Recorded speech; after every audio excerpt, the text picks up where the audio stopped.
नमस्कार सभी को। इस वीडियो के माध्यम से हम हिंदू धर्म में होने वाले सभी व्रत और कहानियों के बारे में पढ़ेंगे। आज हम शुरुआत करते हैं होई की कहानी से। जय माता अहोई देवी। एक साहूकार था जिसके 7 बेटे थे, 7 बहुएं और एक बेटी थी। जब सब कोई मिट्टी लेने जाती तो मिट्टी खोदते समय ननंद के हाथ से स्याऊ का बच्चा मर गया। तब स्याऊ माता बोली कि मैं तेरी कोख बांधूंगी। तब ननंद ने सभी भाभियों से कहा कि तुम मेरे बदले अपनी कोख बंधवा लो। तो 6 भाभियों ने मना कर दिया, परंतु छोटी भाभी ने सोचा कि अगर मैं अपनी कोख नहीं बंधवाऊंगी तो सासू जी नाराज हो जाएंगी, इसलिए उन्होंने अपनी कोख बंधवा ली।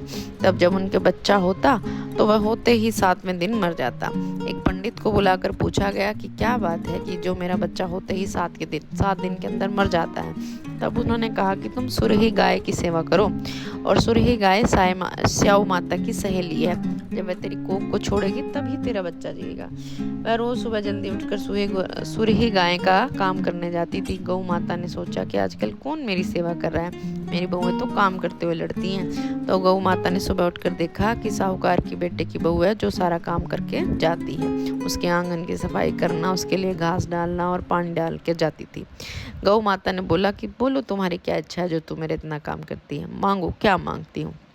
तो साहूकार की बहू बोली मुझे वचन दो। तो गौ माता ने वचन दिया। तो वह बोली कि स्याऊ माता तुम्हारी सहेली है और स्याऊ माता ने मेरी कोख बांध दी है, तो तुम मेरी कोख छुड़वा दो। तब गौ माता ने 7 समुद्र पार अपनी सहेली के पास जाने लगी तो रास्ते में धूप थी। वे दोनों एक पेड़ के नीचे बैठ गई। थोड़ी देर में एक सांप आया और पेड़ पर गरुड़ पंखनी का बच्चा था जिसको डसने लगा। तो साहूकार के बहू ने सांप को मारकर ढाल के नीचे दे दिया और बच्चे को बचा लिया। गरुड़ पंखनी आई और साहूकार के बेटे को बहू को चोंच मारने लगी। तो वह बोली कि मैंने तेरा बच्चा नहीं मारा, बल्कि यह सांप तेरा बच्चा मार रहा था, मैंने तो बचा लिया। तब गरुड़ पंखनी बोली कि तुम क्या मांगती हो, बोलो मैं कैसे तुम्हारी सेवा करूं। तो वह बोली कि 7 समुद्र पार स्याऊ माता रहती है, हम दोनों को उसके पास पहुंचा दो। तब गरुड़ पंखनी ने उन दोनों को अपनी पीठ पर बिठाकर स्याऊ माता के पास पहुंचा दिया। स्याऊ माता अपनी सहेली को देखकर बोली कि आओ, बहुत दिन बाद आई हो। और फिर उनको बताने लगी कि मेरे सिर में तो बहुत ही जुएं पड़ गई। फिर साहूकार के बेटे ने उसकी सारी जुएं निकाल दी।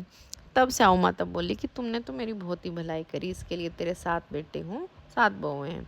तो बहू बोली कि मेरा तो एक भी बेटा नहीं है, 7 कहाँ से होंगे। तब स्याऊ माता बोली क्यों नहीं होंगे।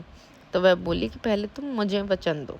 स्याऊ माता ने कहा कि अगर मैं वचन से फिर जाऊं तो धोबी के घाट पर काकरी हो जाऊं।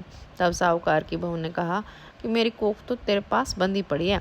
तब स्याऊ माता बोली अरे तूने तो मुझे ठग लिया, मैं तेरी कोख कभी नहीं खोलती, परंतु अब खोलनी पड़ेगी। जा, अब तेरे घर 7 बेटे 7 बहुएं मिलेंगी और 7 उजमन करना, 7 मांडियाँ 7 कढ़ाइयाँ करियम। मैं घर देख गई तो देखा वहाँ पर 7 बेटे और 7 बहुएं बैठी हुई हैं, बहुत सारा धन हो गया है। तो उसने 7 होई मांडी, 7 उजमन करे, 7 कढ़ाई करी। सारी जिठानी बोली कि सब जल्दी जल्दी पूजा कर लो, नहीं तो वह रोने लग जाएगी। थोड़ी देर में उसने अपने बेटों से कहा अरे देखो तुम्हारी चाची रोई क्यों नहीं। तो बच्चों ने जाकर देखा और आकर बताया कि चाची के यहाँ तो होई मंड रही है। तब जिठानी भाग कर देख गई और देखा कि वह कोख छुड़ा ली है। तब वह बोली कि तुमने तो कोख बंधवाई नहीं थी, पर मैंने बंधवा ली थी। अब मैंने स्याऊ माता की सेवा करी तो उन्होंने मेरी कोख खोल दी है। हे स्याऊ माता, जैसे साहूकार की बेटे की कोख खोल दी वैसे ही सबकी कोख खोलती जाइए और सबका परिवार खुशियों से भरती जाइए। जय स्याऊ माता।